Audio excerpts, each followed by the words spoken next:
I'd like to ask you, Dr. Zakir, if you could explain what are the etiquettes of supplicating towards Allah subhanahu wa ta'ala? The person should remember that he should only ask from Allah and no one else. Allah says in the Quran, in Surah Fatiha, chapter number 1, verse number 5, إِيَّاكَ نَعْبُدُ وَإِيَّاكَ نَسْتَعِينُ. There alone we worship, there alone we ask for help. You should ask only from Allah subhanahu wa ta'ala. Allah says in Surah Ghafir, chapter number 40, verse number 60, you ask me and I will answer your prayer. You can ask from Allah subhanahu wa ta'ala anything.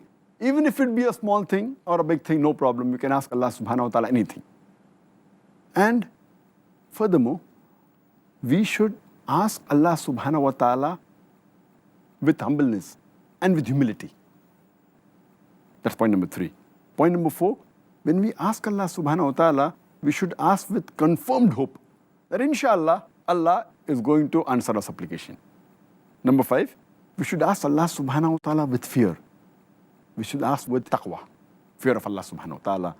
Number 6, we should ask Allah subhanahu wa ta'ala with extreme longingness, that inshallah we long this and He will answer our prayer.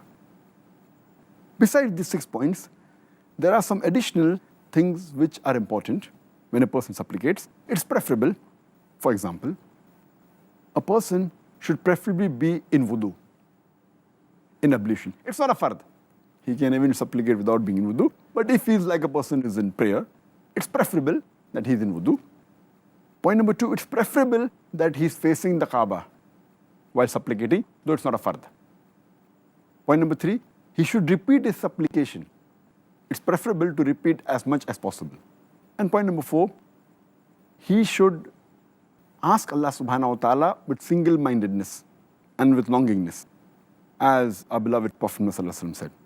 It's mentioned in a Sahih Hadith of Tirmidhi, Hadith number 3479, that the beloved Prophet ﷺ said that a person should ask Allah subhanahu wa ta'ala with single-mindedness. And inshallah, Allah will answer his prayers. And Allah subhanahu wa ta'ala does not like a person who asks with his heart when it is toying with trifle things. Heart is not in one place.